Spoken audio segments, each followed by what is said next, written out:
আসসালামু আলাইকুম লার্ডেন audience.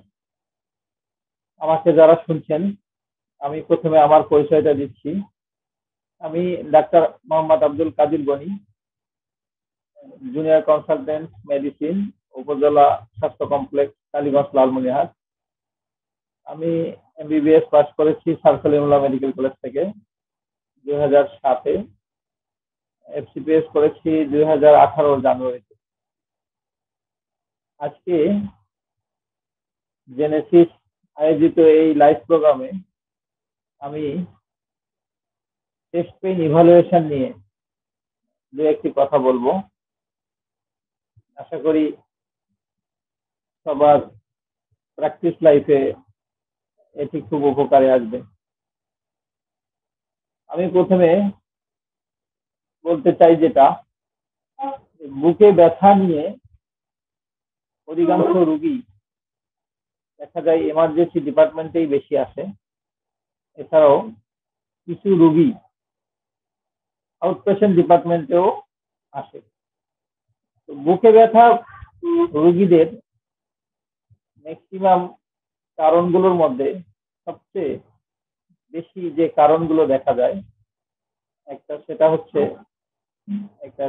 Ischemic heart disease, gastrointestinal disease এবং chest wall syndrome.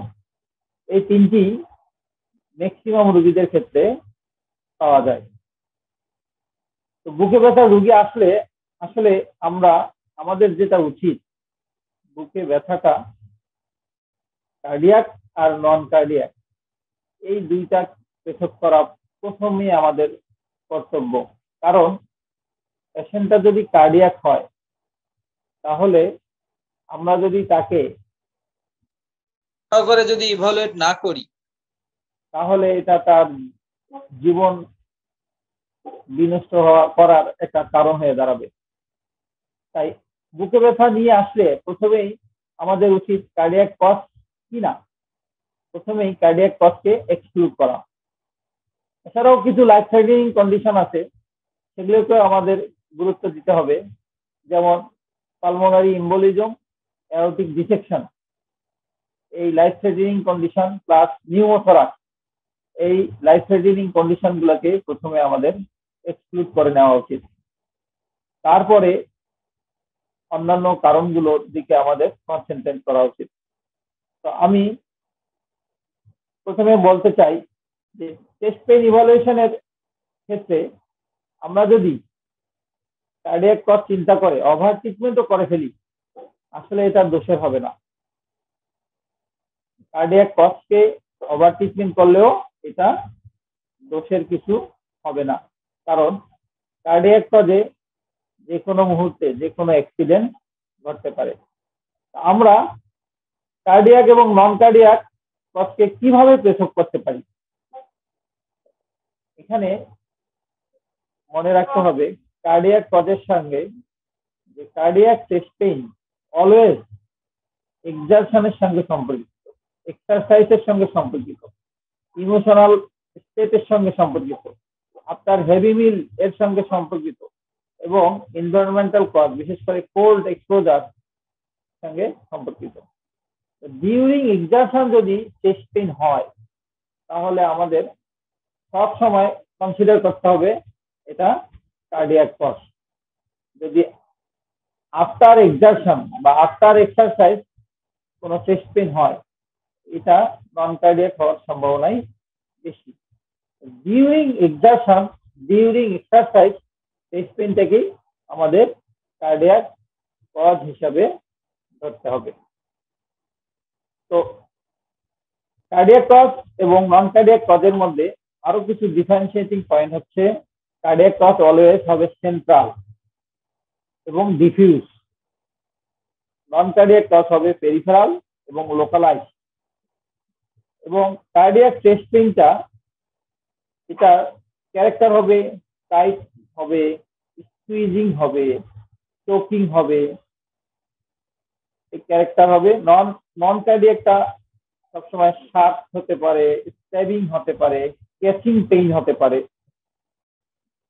Cardiac pain রেডিয়েশনটা আমরা চিন্তা করব। কার্ডিয়াক পেইন রেডিয়েশন নেকে যেতে পারে, জটে যেতে পারে, টুথ অ্যাকও হতে পারে, এমনকি ইন্টারস্টাকুলার রিজিয়নও যেতে পারে, ইপিগিস্টিক রিজিয়নও যেতে পারে, আপার আর্ম, এমনকি lower arm, specially left arm, এমনকি রাইট আর্মেও রেডিয়েশনটা হতে পারে। আর কার্ডিয়াক কজের অলওয়েজ প্রেসিপিটেটিং ফ্যাক্টর হবে এক্সারশন এবং রিলিভিং ফ্যাক্টর হবে রেস্ট অথবা nitrate, nitroglycerine, sublingual nitroglycerine spray বা সাবলিঙ্গুয়াল নাইট্রেট যদি আমরা দিই, রিলিভিং ফ্যাক্টর হবে।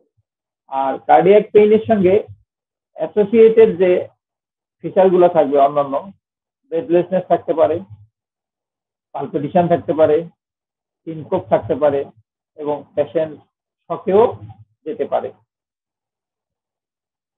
তাহলে প্রথমে আমাদের চেস্ট পেইন ইভ্যালুয়েশনের প্রথম উদ্দেশ্য হবে যে আমরা কার্ডিয়াক চেস্ট পেইনকে এক্সক্লুড করে নিব। কার্ডিয়াক চেস্ট পেইনের মধ্যে আবার অনেকগুলো ভাগ আছে, যেমন একটা হচ্ছে স্টেবল অ্যানজাইনা, আর একটা হচ্ছে acute coronary syndrome. Stable angina আমরা যদি চিন্তা করি, সবসময় আমরা জানি যে করোনারি আর্টারির 70% যদি ব্লক হয়, 70% বা তার বেশি যদি ব্লক হয়, অ্যাথেরোস্ক্লেরোসিস হয়ে যদি ব্লক হয়ে যায়, তাহলে সাধারণত স্টেবল অ্যানজাইনা ডেভেলপ করে।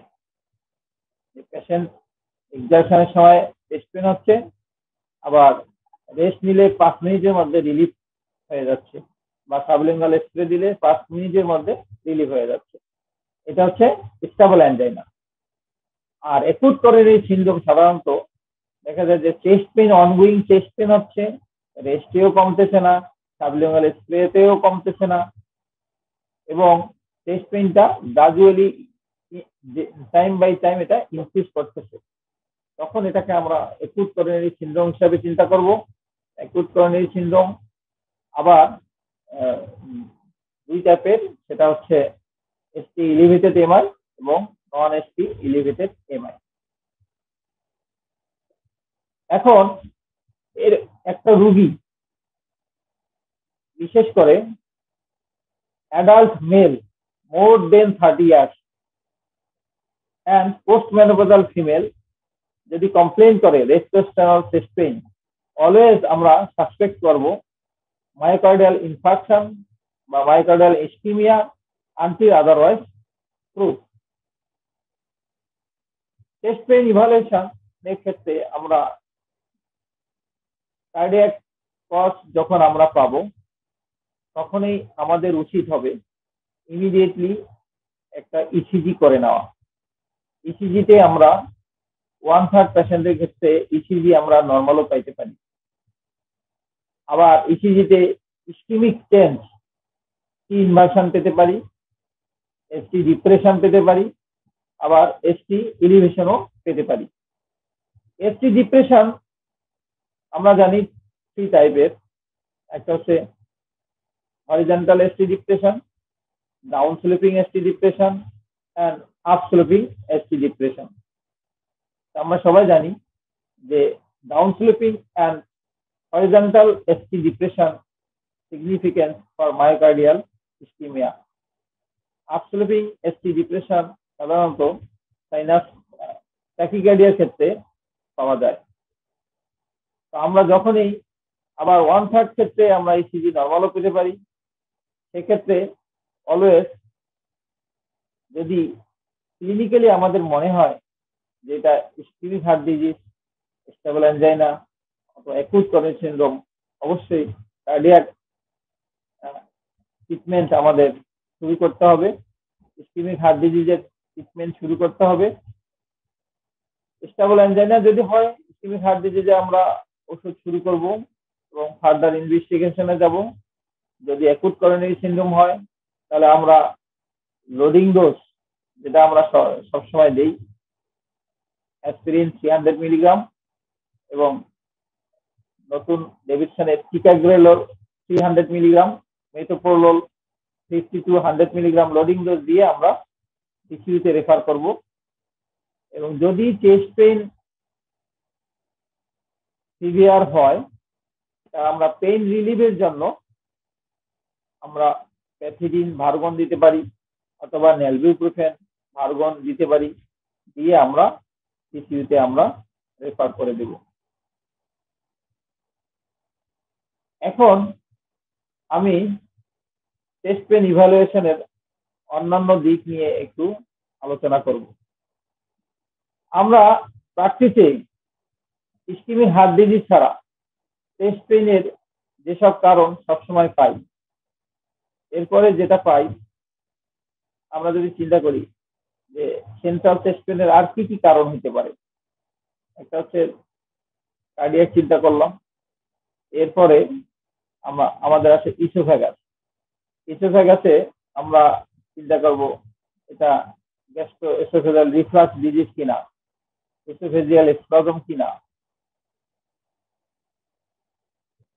ইসোফেজিয়াল পারফোরেশন এটা কিনা, ম্যালোরি উইথ সিনড্রোম কিনা, এগুলো আমরা জিআইটি ডিসঅর্ডারের মধ্যে আমরা চিন্তা করব। তারপর অ্যাওর্টা, সেন্ট্রাল চেস্ট পেনে অ্যাওর্টা ক্ষেত্রে আমরা অ্যাওর্টিক ডিটেকশন, অ্যাওর্টিক অ্যানিউরিজম কিনা চিন্তা করব। মিডিয়াস্টেনামের ক্ষেত্রে মিডিয়াস্টেন মেলিগনেন্সি এটা মাথায় রাখা উচিত। যদি পেরিফেরাল চেস্ট পেন হয় তাহলে আমরা যে জিনিসগুলো চিন্তা করব, একটা pleural cause, pleurisy, lung cause, pneumonia, pulmonary infection, pneumothorax, এগুলো হচ্ছে লাং কজের মধ্যে আমরা চিন্তা করব। এরপরে চেস্ট ওয়ালের ক্ষেত্রে আমরা যেটা চিন্তা করব, rib fracture, rib injury, secondary metastasis in the rib, myalgia, intercostal muscle myalgia, তারপর কোস্টোকন্ড্রাইটিস, এই জিনিসগুলো আমরা চিন্তা করব। তারপরে নিউরোলজিক্যাল কিছু কজ আছে যেটা হচ্ছে vertebra related, intervertebral disc collapse যদি হয়, বিশেষ করে আমরা জানি পক্স ডিজিজ হচ্ছে ক্লাসিক রিজন হচ্ছে সবচেয়ে common site for Pott's disease, spine tuberculosis. সেক্ষেত্রে intervertebral disc collapse, Pott's disease আমরা চিন্তা করব। নিউরোলজিক্যালের মধ্যে আরেকটা কমন সব প্রায় পাওয়া যায়, বিশেষ করে ডায়াবেটিক পেশেন্টদের, হার্পিস জোস্টার নিউরালজিয়া। এছাড়াও চেস্ট পেইন কজের মধ্যে আমরা কিছু অ্যাবডোমিনাল কজেরও রোগী কিন্তু আমরা পাই, যেমন বিশেষ করে ডায়াফ্রামকে ইরিটেট করে এমন কিছু ডিসঅর্ডার, যেমন সাবথ্রেনিক অ্যাবসেস, হেপাটিক অ্যাবসেস, হেপাটাইটিস, পলিসিস্টাইটিস, এমনকি প্যানক্রিয়াটাইটিসেরও পেশেন্টেও দেখা যায় যে চেস্ট পেইন নিয়ে রেডিয়েশন থাকতে পারে। আমরা তাহলে চেস্ট পেইন ইভালুয়েশনের ক্ষেত্রে অ্যাবডোমেনটাও এক্সামিনেশন খুব জরুরি। চেস্ট পেইন, তাহলে চেস্ট পেইন যদি একটা পেশেন্ট নিয়ে আসে তাহলে আমাদের হার্টের পাশাপাশি aorta, oesophagus, mediastinum, alimentary system, lung cause, pleura, musculoskeletal, neurological, এবং কোনো কিছুই যদি আমরা খুঁজে না পাই, অ্যাংজাইটি, নিউরোসিস, এটা আমাদের সব শেষে মাথায় রাখতে হবে। আমি এখন একটু চেস্ট পেইন ইভালুয়েশনের ক্ষেত্রে হিস্ট্রি টেকিং এক্সামিনেশন নিয়ে একটু আলোচনা করব। আমরা সবাই জানি সক্রেটিস, এসতে সাইট, ওতে অনসেট, সিতে ক্যারেক্টার, আরতে রেডিয়েশন, এতে অ্যাগ্রাভেটিং ফ্যাক্টর, সিতে টাইমিং। সক্রেটিস, এসতে সাইট, ওতে অনসেট, সিতে ক্যারেক্টার, আরতে রেডিয়েশন, এতে অ্যাসোসিয়েটেড ফিচার্স, ইতে এক্সাজারেটিং ফিচার্স, আরতে রিলিভিং ফ্যাক্টর, আর এসতে সিভিয়ারিটি। চেস্ট পেইন ইভালুয়েশনের ক্ষেত্রে এই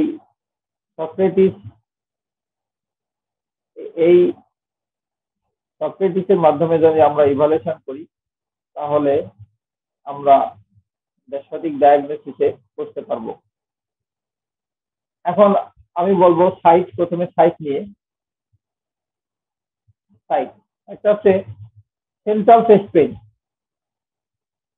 অলওয়েজ আমরা প্রথমেই যেটা চিন্তা করব সেটা হচ্ছে কার্ডিয়াক কজ। তবে respiratory pathology central chest pain নিয়েও, রেসপিরেটরি প্যাথোলজিও সেন্ট্রাল চেস্ট পেইন হতে পারে, বিশেষ করে অ্যাজমা, সিওপিডি। চেস্ট পেইন আসলে রুগী কখনো কখনো চেস্ট টাইটনেসটাকেও চেস্ট পেইন হিসেবে কমপ্লেইন করে। বিশেষ করে আমরা যেটা পাই অ্যাজমা এবং সিওপিডিতে অ্যাকচুয়ালি চেস্ট টাইটনেস থাকে, এবং এই চেস্ট টাইটনেসটাকে রুগী চেস্ট পেইন হিসেবে আমাদের কাছে প্রেজেন্ট করতে পারে। তাহলে আমরা সাইট নিয়ে প্রথমে চিন্তা করব। তবে সবচেয়ে মজার ব্যাপার হচ্ছে কার্ডিয়াক চেস্ট পেইন আমরা জানি সেন্ট্রাল বা রেট্রোস্টাল হয় এবং বিভিন্ন জায়গায় রেডিয়েশন হয়। এমনও রুগী দেখা গেছে যে শুধু সেন্ট্রাল চেস্ট পেইন নাই, শুধু রেডিয়েশন সাইড গুলা পেইন নিয়েই কিন্তু আমাদের কাছে প্রেজেন্ট করতে পারে। যেমন ইপিজিস্টিক পেইন নিয়ে প্রেজেন্ট করে, দেখা গেছে যে পরে এই ইসিজি করে দেখা গেছে যে ইনফিওর ইস্কিমিয়া অথবা ইনফিওর ইনফাকশনের পেশেন্ট ইপিজিস্টিক পেইন নিয়ে প্রেজেন্ট করে। তারপর পোস্টিও ইন্টারস্কেপুলার রিজনে পেইন, দেখা গেছে ইসিজি করে পোস্টিও ওয়াল এমআই নিয়ে প্রেজেন্ট করে। পোস্টিও ওয়াল এমআই নিয়ে দেখা যায় যে ইন্টারস্কেপুলার রিজনে পেইন নিয়েই প্রেজেন্ট করতেছে।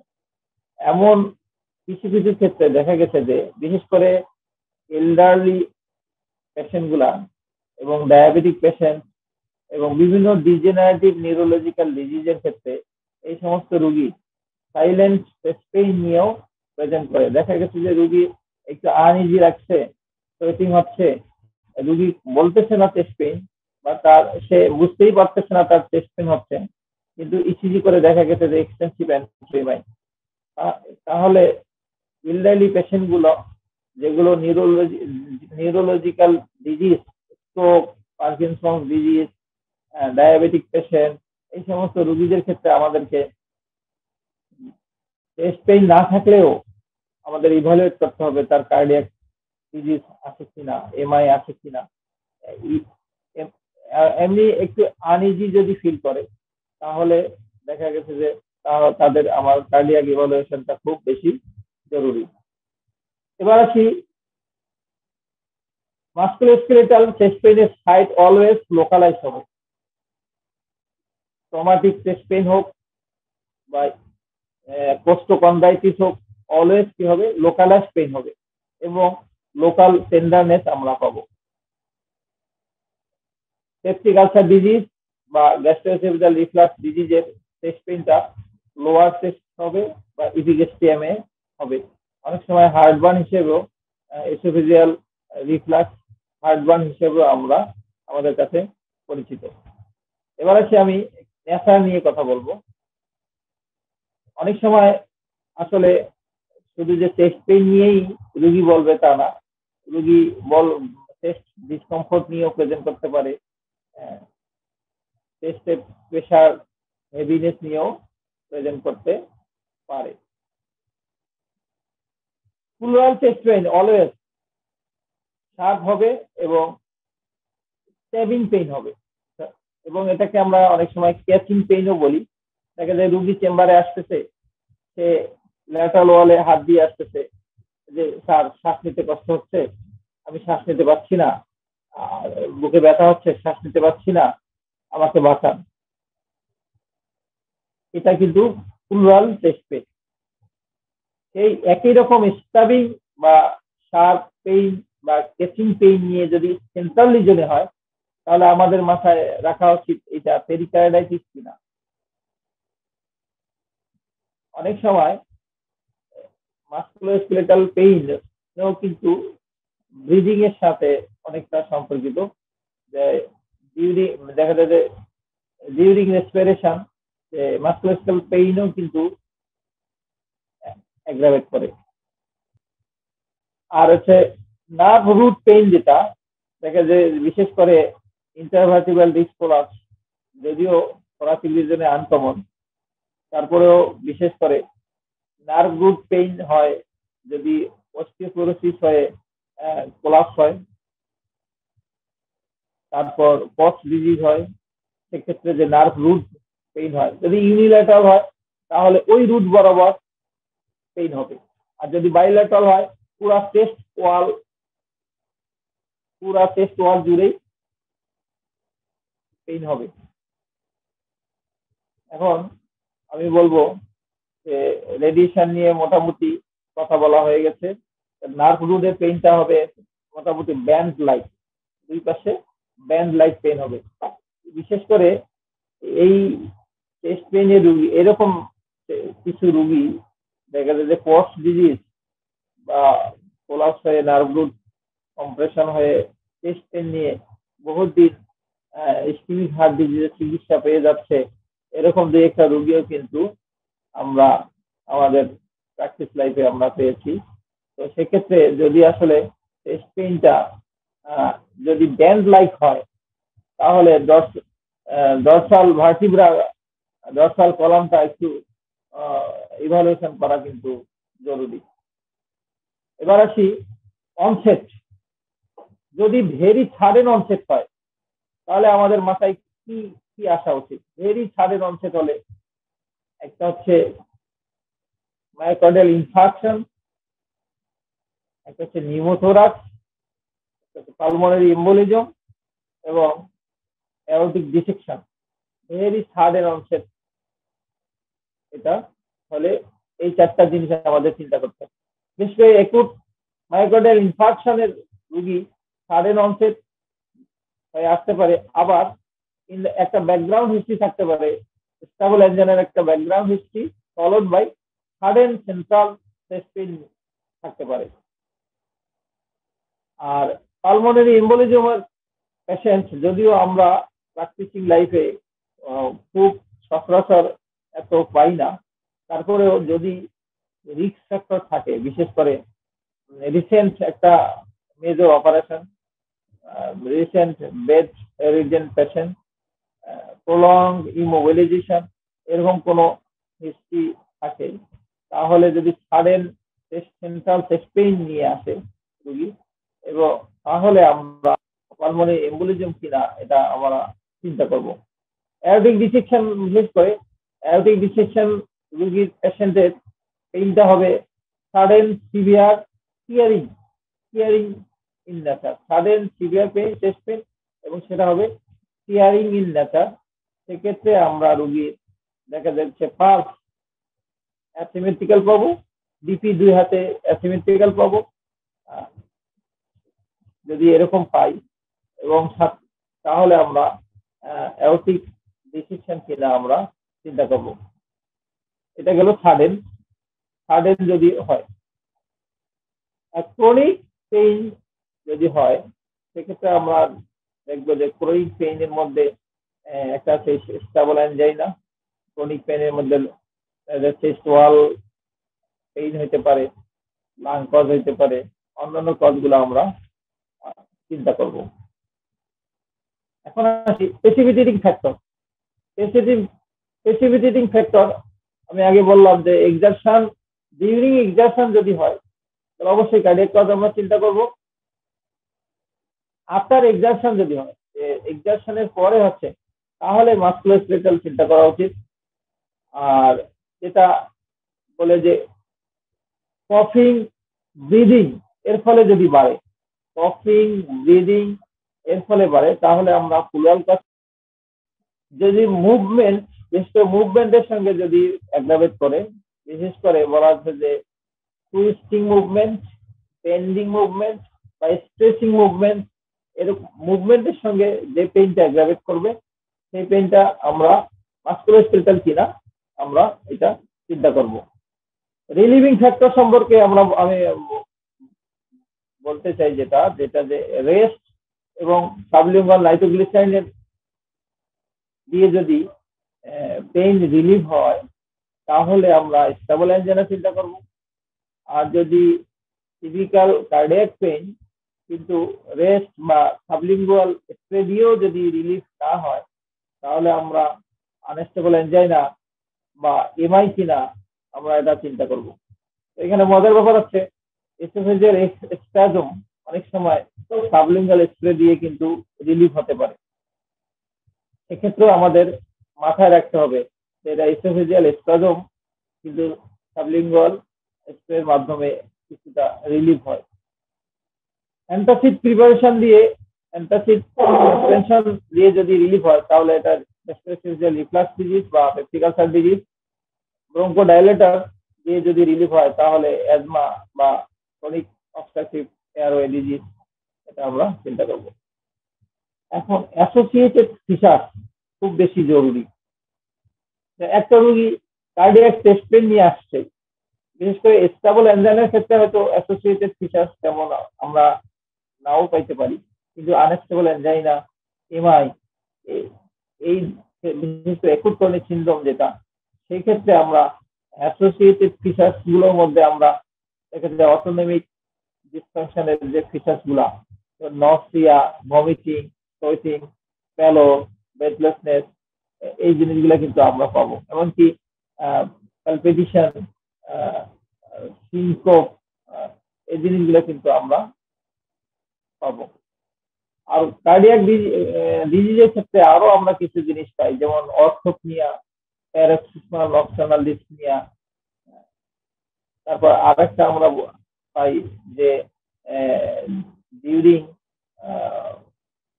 যেটাকে বলি আমরা লাইন অর্থোপনিয়া বলি, এই জিনিসগুলো আমরা কিন্তু কার্ডিয়াক ইসকেমিক চেস্ট পেইনের ক্ষেত্রে আমরা পাবো। Respiratory tract infection, respiratory tract disorder, যেমন সেসব ক্ষেত্রে যেমন নিউমোনিয়া, এই ক্ষেত্রে আমরা অ্যাসোসিয়েটেড ফিচার্স পাবো। এটা সবারই জানা, যদি কারো ফিভার থাকে উইথ চিলস এন্ড রাইগর, কফ থাকে, sputum productive or non productive থাকতে পারে, হেমোপ্টাইটিস থাকতে পারে। যদি এগুলো অ্যাসোসিয়েটেড ফিচার্স পাই তাহলে আমরা যেটা লাং কজ চিন্তা করবো, নিউমোনিয়া চিন্তা করবো।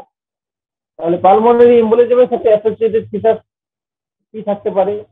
থাকতে পারে ডিপ ভেইন থ্রম্বোসিস যদি কারো থাকে, সেই রোগী যদি sudden severe central chest pain নিয়ে আসে, সাথে অ্যাসোসিয়েটেড নসিয়া, ভমিটিং, সোয়েটিং, প্যালো, শক, কোলাপস থাকে, তাহলে আমরা পালমোনারি এম্বোলিজম চিন্তা করব। পেরিকার্ডাইটিস, মায়োকার্ডাইটিস, যেটাকে বলে ইন্টারকোস্টাল মায়ালজিয়া, যেটাকে বলে আমরা বর্নহর্ন ডিজিজ আমরা যেটাকে বলি, বিশেষ করে তাহলে বললাম কি পেরিকার্ডাইটিস, মায়োকার্ডাইটিস, ইন্টারকোস্টাল মায়ালজিয়া, এই সব ক্ষেত্রে ফ্লু লাইক সিমটম থাকবে। Flu like fever, nausea, arthralgia, myalgia, এই ফ্লু লাইক সিমটম গুলো কিন্তু অ্যাসোসিয়েটেড ফিচার্স হিসেবে আমরা পাবো। জিআইটি ডিসঅর্ডারের মধ্যে যেটা রিফ্লাক্স ডিজিজ, এসোফেজিয়াল স্পাজম, এই সমস্ত ক্ষেত্রে নসিয়া, ভমিটিং, হেমাটাইমাসিস, মেলেনা, বিশেষ করে রিফ্লাক্স ডিজিজের ক্ষেত্রে ডিসফেজিয়া একটা অ্যাসোসিয়েটেড ফিচার আমরা কিন্তু পেতে পারি। মাস্কুলোস্কেলেটাল মধ্যে, মাস্কুলোস্কেলেটাল ডিজিজের মধ্যে আদার জয়েন্ট ইভালুয়েশনটা খুব জরুরি। আদার জয়েন্ট পেইন, ব্যাক পেইন, এগুলো আছে কিনা, বা রিসেন্ট কোনো ট্রমার হিস্ট্রি আছে কিনা, রিসেন্ট কোনো হার্ড ওয়ার্ক, স্পোর্টস, এই সমস্ত হিস্ট্রি আছে কিনা আমরা এটা চিন্তা করব। পাস্ট মেডিকেল হিস্ট্রিটা অনেক বেশি জরুরি। পাস্ট মেডিকেল হিস্ট্রি অনেক বেশি জরুরি। যেমন পাস্ট মেডিকেল হিস্ট্রি, যেমন একটা পেশেন্ট স্টেবল এনজাইনার একটা পেশেন্ট চেস্ট পেইন নিয়ে আসলো, আমরা সেটাকে আমরা দেখা যায় যে সিভিয়ার চেস্ট পেইন নিয়ে আসলো, আমরা সেটাকে এমআই হিসাবে আমরা চিন্তা করব। পাস্ট মেডিকেল হিস্ট্রি থাকতে পারে ব্রঙ্কিয়াল অ্যাজমা হিসেবে, আমরা পাস্ট মেডিকেল হিস্ট্রি যদি থাকে তাহলে আমরা সেটাকে obstructive lung disease, asthma, COPD, এগুলো চিন্তা করব। ফ্যামিলি হিস্ট্রি খুব বেশি ইম্পর্টেন্ট। এখানে একটা জিনিস আমি বলতে ভুলে গেছি, বিশেষ করে হাইপারট্রফিক কার্ডিওমায়োপ্যাথি রোগী কিন্তু চেস্ট পেইন নিয়ে আসতে পারে। সেক্ষেত্রে ফ্যামিলি হিস্ট্রিটা খুব বেশি জরুরি। ফ্যামিলি হিস্ট্রি আমাদের নিতে হবে যে ইয়ং এজে ফ্যামিলি কেউ সাডেন ডেথ হয়েছে কিনা, সেক্ষেত্রে এটা in favour of hypertrophic obstructive cardiomyopathy যায়। এবং ফ্যামিলি হিস্ট্রিতে ইসকেমিক হার্ট ডিজিজ আছে কিনা, এই জিনিসগুলো আমাদের চিন্তা করতে হবে। ফ্যামিলিতে থ্রম্বোফিলিয়া বা থ্রম্বো এম্বলিক কোনো ম্যানিফেস্টেশন আছে কিনা, এই জিনিস এই হিস্ট্রিটা দেখা যায় যে পালমোনারি এম্বোলিজমের ফেভারে যাবে। আমরা জিবি প্র্যাকটিসে আরেকটা জিনিস দেখবো যে মেডিকেশন হিস্ট্রি নেওয়াটা খুব বেশি জরুরি। বিশেষ করে central chest pain, gastrooesophageal reflux disease বা এসোফেগাইটিস, এই সমস্ত রোগীর ক্ষেত্রে ড্রাগ হিস্ট্রিটা খুব বেশি ইম্পর্টেন্ট। দেখা যায় যে একটা পেশেন্ট ডক্সিসাইক্লিন খেয়ে severe chest pain, central chest pain নিয়ে কিন্তু আসতে পারে। ডক্সিসাইক্লিন যদি কারো ইসোফেগাসে আটকে থাকে, তাহলে এমনকি ইসোফেজিয়াল পারফোরেশনও কিন্তু হয়ে যায়। বিশেষ করে করসিভ কিছু ড্রাগ, বিশেষ করে সিরাপ, পটাশিয়াম যে সিরাপ, কেটি সিরাপ বা ইলেকট্রোকে সিরাপ আমরা পাই, তারপর এনএসএআইডি, কিছু কিছু অ্যান্টিবায়োটিক, এই মেডিকেশন হিস্ট্রিটা খুব বেশি ইম্পর্টেন্ট। মেডিকেশন হিস্ট্রির সঙ্গে কিন্তু oesophagitis, gastrooesophageal reflux disease, peptic ulcer disease, এই জিনিস এই ডিসঅর্ডার গুলা আমাদের মাথায় রাখতে হবে। এই ডিসঅর্ডার গুলোর ক্ষেত্রে মেডিকেশন হিস্ট্রিটা খুব বেশি ইম্পর্টেন্ট। পোস্ট মেনোপজাল উম্যান যদি দেখা যায় যে হরমোন রিপ্লেসমেন্ট থেরাপি পায়, সেটাও কিন্তু more in favour of ischaemic heart disease. এই মেডিকেশন হিস্ট্রিটাও কিন্তু ইম্পর্টেন্ট। তারপর কিছু পার্সোনাল হিস্ট্রি, যেমন একটা ইয়ং পেশেন্ট যদি কোকেইন বা এমফিটামিন নেয়, সে যদি চেস্ট পেইন নিয়ে আসে, তাহলে ইয়ং এজে কোকেইন এমফিটামিন যারা সেবন করে তাদের এমআই হওয়ার চান্স অনেক বেশি। এছাড়াও আমাদের স্মোকিং হিস্ট্রিটা খুব বেশি ইম্পর্টেন্ট, অ্যালকোহল কনজামশনের হিস্ট্রিটা খুব বেশি ইম্পর্টেন্ট, এবং জব হিস্ট্রিটাও খুব বেশি ইম্পর্টেন্ট। তারপর ম্যানুয়াল লেবার, কেউ অনেক হার্ডওয়ার্ক যদি করে, তাহলে সেক্ষেত্রে তার মাসকুলোস্কেলেটাল ডিসঅর্ডার হওয়ার সম্ভাবনাই অনেক বেশি। তো লার্নেড অডিয়েন্স, আমি চেস্ট পেইন ইভালুয়েশনের ক্ষেত্রে এতক্ষণ হিস্ট্রি নিয়ে যতটুকু সম্ভব পার্সোনাল অভিজ্ঞতা থেকে আলোচনা করার চেষ্টা করলাম। এখন আমি এক্সামিনেশন নিয়ে দু একটা কথা বলবো। আমার এক্সামিনেশনের ক্ষেত্রে, জেনারেল এক্সামিনেশনের ক্ষেত্রে দেখা যাচ্ছে যে আমরা যে জিনিসগুলো ওভারলুক করি, বিশেষ করে এনিমিয়া খুব ওভারলুক করি আমরা। দেখা যায় একটা পেশেন্ট চেস্ট পেইন নিয়ে আসছে, সে দীর্ঘদিন ধরে দেখা যায় যে ইসকেমিক হার্ট ডিজিজের চিকিৎসা পাচ্ছে, কিন্তু সে সিভিয়ারলি অ্যানিমিক, এনিমিয়া কারেকশন করা হচ্ছে না, তার কিন্তু এই আইএসডি চেস্ট পেইন কিন্তু ভালো হবে না। তাহলে জেনারেল এক্সামিনেশনটা খুব বেশি জরুরি। বিশেষ করে এনিমিয়া আছে কিনা, তারপর তার পালসটা কেমন, পালসটা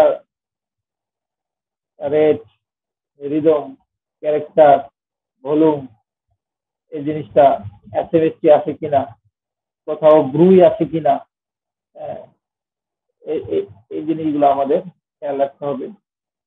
anaemia, pulse, sign of dyslipidaemia, বিশেষ করে আমরা যেটা দেখি জেনসেলাজমা, করনিয়াল জেনসেলাজমা, যেটা জেনসেলাজমা থাকলে, তাহলে একটা পেশেন্ট জেনসেলাজমা যদি থাকে, চেস্ট পেইন নিয়ে আসে, তাহলে এটা more in favour of ischaemic heart disease. Blood প্রেশারটা দেখা কেন জরুরি, আমরা আমাদের জিপি লাইভে আমরা কিছু রুগী পাই ব্লাড প্রেশার অনেক হাই, কিন্তু চেস্ট পেইন কিন্তু ইস্কিমিক টাইপ, ইস্কিমিকটা চেস্ট পেইন, ব্লাড প্রেশার অনেক হাই, ইসিজি কোনো সেন্স নাই, দেখা যায় যে চোখুনি নাই, নর্মাল। এই সমস্ত পেশেন্টের ক্ষেত্রে দেখা যায় যে আসলে ব্লাড প্রেশার কন্ট্রোল করলেই চেস্ট পেইন কিন্তু রিলিভ হয়ে যায়, এবং ওই সমস্ত পেশেন্টের ফার্দার ইভালুয়েশন করে দেখা যায় যে আসলে তার আইজি না, ডিউ টু হাইপারটেনশন তার চেস্ট পেইন। এই জিনিসটাও আমাদের কিছু কিছু পেশেন্ট আছে যে হাইপারডাইনামিক সার্কুলেশন থাইরোটক্সিসিটির পেশেন্টে কিন্তু চেস্ট পেইন নিয়ে আসতে পারে, তাহলে তার ট্যাকিকার্ডিয়া বা ফিচার্স অফ থাইরোটক্সিসিস আছে কিনা এটা এক্সামিনেশন করে দেখাটা অনেক বেশি জরুরি। এগুলো জেনারেল এক্সামিনেশন। এখন আসি সিস্টেমিক এক্সামিনেশন। সিস্টেমিক এক্সামিনেশনের মধ্যে আমাদের কার্ডিওভাস্কুলার সিস্টেমে করতে গিয়ে আমাদের যেটা খেয়াল করতে হবে যে এখানে কোনো ভালভুলার হার্ট ডিজিজ আছে কিনা, বিশেষ করে মাইটাল ভালভ কোলাপসে কিন্তু চেস্ট পেইন হয়, এবং অ্যাওরটিক স্টেনোসিসে কিন্তু চেস্ট পেইন হয়। অ্যাওরটিক স্টেনোসিসের মারমার, মাইটাল ভালভ কোলাপসের মারমার, আমরা এই দুইটা একটু কার্ডিওভাস্কুলার সিস্টেমিক এক্সামিনেশনের ক্ষেত্রে আমরা এই দুইটা খেয়াল করব। রেসপিরেটরি সিস্টেম এক্সামিনেশনের ক্ষেত্রে আমরা ব্রেথ সাউন্ড, পাশাপাশি ব্রেথ সাউন্ডটা খেয়াল করবো যে ভেসিকুলার উইথ প্রলং এক্সপিরেশন কিনা, অ্যাডেড সাউন্ড আছে কিনা। অ্যাডেড সাউন্ডের মধ্যে দেখা যায় যে প্লুরাসি, প্লুরাল লাভ বা পেরিকার্ডিয়াল লাভ, অথবা দেখা যায় যে নিউমোনিয়ার ক্ষেত্রে ব্রঙ্কিয়াল ব্রেথ সাউন্ড, রিপিটিশন, এই জিনিসগুলো আমরা দেখব। একটা পেশেন্ট চেস্ট পেইন নিয়ে আসছে, তার ভার্টিব্রাল এক্সামিনেশনটা খুব বেশি জরুরি। সেখানে কোনো গিভবাস আছে কিনা, চেস্ট ওয়াল ইন্সপেকশন খুব বেশি জরুরি, সেখানে কোনো হার্পিক জেস্টার আছে কিনা। কোস্টোকন্ডাইটিসের ক্ষেত্রে দেখা যায় যে লোকাল টেন্ডারনেস আছে কিনা, সেটা বেশি দেখা জরুরি। এখন আসি চেস্ট পেইন নিয়ে আসলে শুধু আমরা হার্ট আর লাংস এক্সামিনেশন করে এই পেশেন্টকে ছেড়ে দিব তা কিন্তু হবে না। অ্যাবডোমেন এক্সামিনেশনটা খুব বেশি জরুরি, কারণ কিছু কিছু পেশেন্ট সাব ডায়াফ্রামেটিক প্যাথোলজি, যে প্যাথোলজি গুলা আমি বলছিলাম যে ডায়াফ্রামকে ইরিটেট করে, বিশেষ করে সাবস্টেনিক অ্যাবসেস, হেপাটিক অ্যাবসেস, হেপাটাইটিস, পলিসিস্টাইটিস, এমনকি প্যানক্রিয়াটাইটিস, এই এই রিলেটেড এক্সামিনেশন গুলাও কিন্তু খুব বেশি জরুরি। এখন আসি আমি কিছু ইনভেস্টিগেশন নিয়েও কথা বলে আমি আমার লাইভ প্রোগ্রাম শেষ করব।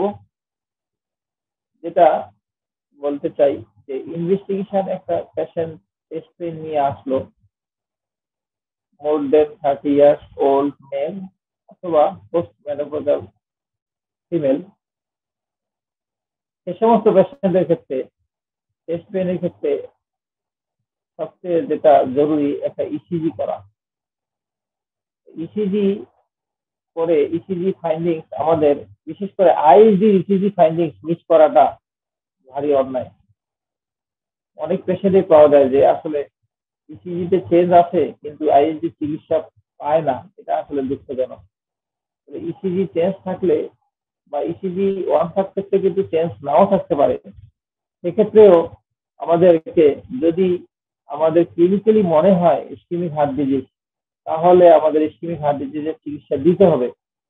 যদি সেটা পরবর্তীতে প্রুভ নাও হয় যে এটা ischaemic heart disease, over treatment হয়, আসলে সেটা কিন্তু ভুল হবে না, বরং সেটা পেশেন্টের লাইফ, দেখা যায় লাইফ সেভিং মেডিকেশন হবে। ওভার ট্রিটমেন্ট হলেও এটা কিন্তু ভুল হবে না, এই জিনিসটা আমাদের মাথায় রাখতে হবে। তাহলে ইসিজি যদি আমরা ইসিজিতে কোনো চেঞ্জ পাই, তাহলে আইএসডি চিকিৎসা আমরা দিবই। আর যদি ইসিজিতে চেঞ্জ আমরা না পাই, যদি আমার স্টেবল এনজাইনা ডায়াগনোসিস করতে হয়, সেক্ষেত্রে আমাদের ফার্দার ইসিজি করাটা বেশি জরুরি। ট্রেডমিল টেস্ট যেটাকে বলা হয় ইটিটি, এক্সারসাইজ টলারেন্স টেস্ট, এটা করে আমাদের আইএসডি ডায়াগনোসিস, স্টেবল অ্যানজাইনা ডায়াগনোসিসে আসতে হবে। যদি পেশেন্টের রিস্ক ফ্যাক্টর থাকে, ক্লিনিক্যালি মনে হয় স্টেবল অ্যানজাইনা, ইসিজি নর্মাল থাকলে আমাদের ফার্দার ইনভেস্টিগেশন ইসিজি করা উচিত। আর যদি ইসিজিতে আমরা চেঞ্জ পাই, তাহলে যদি মনে হয় এটা অ্যাকুট করোনারি সিনড্রোম, রেস্টে বা সাবলিঙ্গুয়াল স্প্রেতে ভালো হচ্ছে না, রিলিভ হচ্ছে না পেশেন্টের, তখন আমাদের বায়োমার্কারে যেতে হবে। ট্রোপোনিন আই বা টি, ট্রোপোনিন আই বা টি সম্পর্কে একটু বলি। যে আমরা সবাই জানি যে 4 ঘন্টা পর কিন্তু ট্রোপোনিন আই বাড়া শুরু হয় এবং 12 ঘন্টায় পিকে পৌঁছে এবং 2 সপ্তাহ পর্যন্ত কিন্তু সেরামে থাকে। তাই কেউ যদি চেস্ট পেন শুরু হওয়া মাত্রই ট্রোপোনিন আই করে, সে পেশেন্টের ট্রোপোনিন আই কিন্তু নর্মালও আসতে পারে। এই ক্ষেত্রে আবার ইনিশিয়াল ইসিজিও কিন্তু নর্মাল আসতে পারে। এই জন্য যে ইসিজি রিপিটিশন খুব বেশি জরুরি এবং ট্রোপোনিন আই 4 থেকে 6 ঘন্টা পরে আবার একটা করা কিন্তু জরুরি, যদি ক্লিনিক্যাল সাসপিশন হয় যে এটা ইসকেমিক হার্ট ডিজিজ। তাহলে আমরা কার্ডিয়াক মার্কার করব। কার্ডিয়াক মার্কারের ক্ষেত্রে, ট্রোপোনিন আই এর ক্ষেত্রে আমাদের আরো কিছু জিনিস মাথায় রাখতে হবে। সেটা যে কিছু আদার কার্ডিয়াক কজ অথবা নন কার্ডিয়াক কজেও কিন্তু ট্রোপোনিন আই খানিকটা বাড়তে পারে। যেমন মায়োকার্ডাইটিসে কিন্তু ট্রোপোনিন আই বাড়ে। পেরিকার্ডাইটিস, মায়োকার্ডাইটিস, কার্ডিওমায়োপ্যাথি, এগুলোতে কিন্তু স্লাইডলি ট্রোপোনিন আই বাড়তে পারে। লাং কজের মধ্যে পালমোনারি এম্বোলিজমে কিন্তু ট্রোপোনিন বাড়তে পারে। অ্যাওরটিক ডিসেকশনে কিন্তু ট্রোপোনিন বাড়তে পারে। তাহলে এই ট্রোপোনিন আই বেশি পেলেই যে আমরা ইসকেমিক হার্ট ডিজিজ চিন্তা করব, এর সাথে ক্লিনিক্যাল কোরিলেশন খুব বেশি জরুরি। দেখা যায় যে অ্যাওরটিক ডিসেকশন, যে পেশেন্ট এনক্সাপারিন পাচ্ছে বা স্ট্রেপ্টোকাইনেস পাচ্ছে, তাহলে কিন্তু এটা পেশেন্টের জন্য, লাইফের জন্য খুব ইনডেঞ্জার হয়ে যাবে। এরপরে যদি নন কার্ডিয়াক মনে হয়, যদি রেসপিরেটরি মনে হয়, তারপরে নেক্সট আমাদের যে পরীক্ষাটা করা আছে দেখতে হচ্ছে চেস্ট এক্সরে। চেস্ট এক্সরেতে আমরা অনেকগুলো প্যাথোলজি বুঝতে পারবো। একটা হচ্ছে নিউমোথরাক্স, নিউমোনিয়া, তারপর যদি প্লুরাল ইফিউশন থাকে, প্লুরোসি পরে প্লুরাল ইফিউশন থাকে, তাহলে সেটা আমরা চেস্ট এক্সরেতে আমরা বুঝতে পারবো। নেক্সট যে পরীক্ষা ইনভেস্টিগেশন আমাদের করা উচিত, ইকোকার্ডিওগ্রাফি করব, যে 2D and color Doppler for the evaluation of ischemic heart disease অথবা valvular heart disease। তারপর হাইপারট্রফিক কার্ডিওমায়োপ্যাথি। এই প্যাথোলজি গুলা যদি আমাদের মাথায় আসে, চিন্তায় আসে, তাহলে ইকোকার্ডিওগ্রাফিটা আমাদের করে নিতে হবে। এখন শুধু ISD, ischaemic heart disease, stable angina, unstable angina, MI, বিশেষ করে স্টেবল অ্যানজাইনার ক্ষেত্রে ইসিজি নর্মাল, এমনকি ইটিটিও কিন্তু নর্মাল হতে পারে। সেক্ষেত্রে আমাদের যদি ক্লিনিক্যালি মনে হয় এটা stable angina, ischaemic heart disease, তাহলে আমরা এদের এনজিওগ্রাম পর্যন্ত কিন্তু আমাদের যাওয়া উচিত।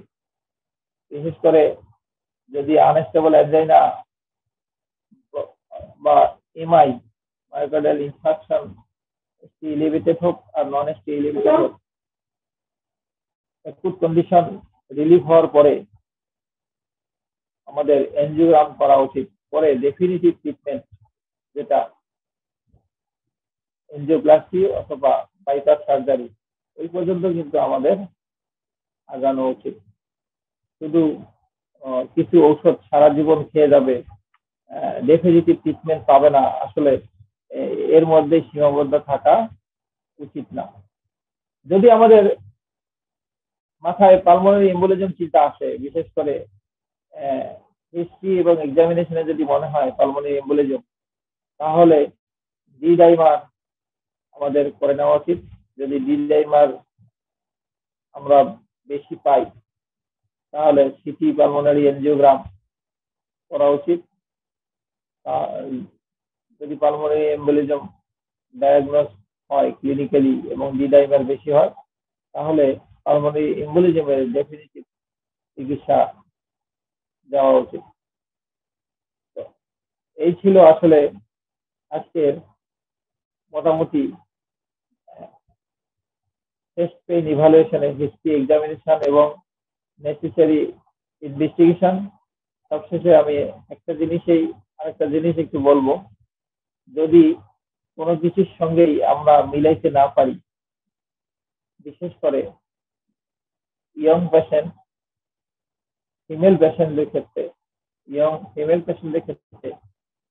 অ্যাংজাইটি একটা ডিফারেন্সিয়াল ডায়াগনোসিস মাথায় রাখতে হবে।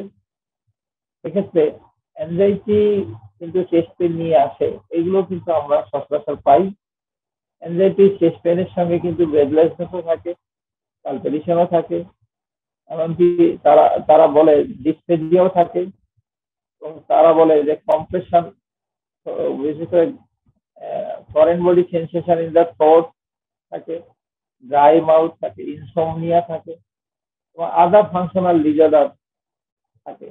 যদি একটা পেশেন্টের tension type headache, functional dyspepsia, other functional disorder গুলো থাকে, এবং সেই পেশেন্ট যদি চেস্ট পেইন নিয়ে আসে, যদি চেস্ট পেইন, সেক্ষেত্রে আমাদের অ্যাংজাইটি নিউরোসিস ডায়াগনোসিস মাথায় রাখা দরকার।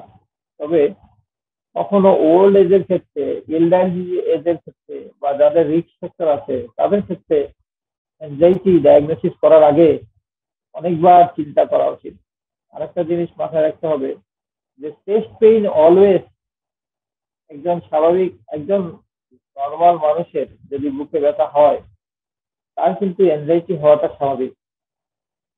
দেখা যায় যে ডিজিজের কারণে, কোন একটা ডিজিজের কারণে চেস্ট পেইন হচ্ছে, সেটা হয়তো মাইল্ড টু মডারেট, কিন্তু অ্যাংজাইটির কারণে এটা সিভিয়ারিটি বাড়াই দিতে পারে।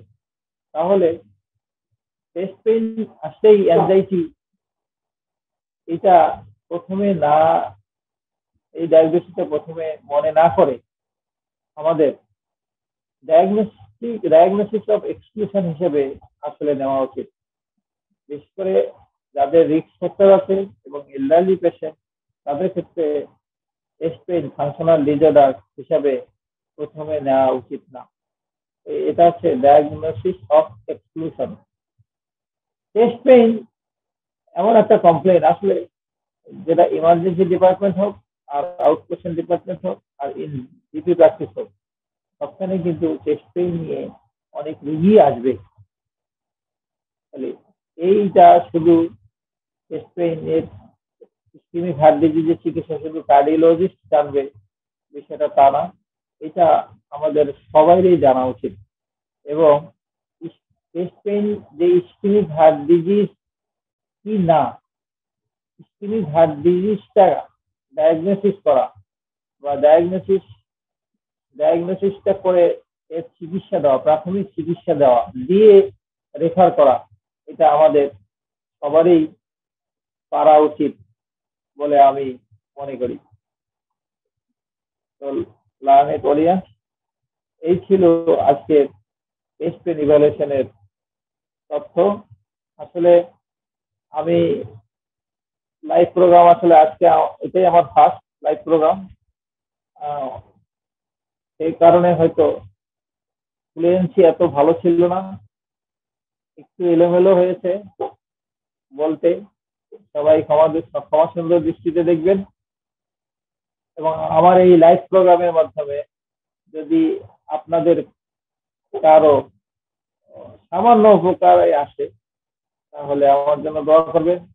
আর এই লাইভ প্রোগ্রাম থেকে যতটুকু আমরা শিখতে পারলাম, এর মাধ্যমে যদি কোনো ইসকেমিক হার্ট ডিজিজের রোগীর জীবন বেঁচে যায়, তাহলে এটাই হবে আমাদের চাওয়া পাওয়া। এবং সবাইকে সালাম জানিয়ে আমি আমার লাইভ প্রোগ্রাম এখানেই সমাপ্ত ঘোষণা করছি। আসসালামু আলাইকুম।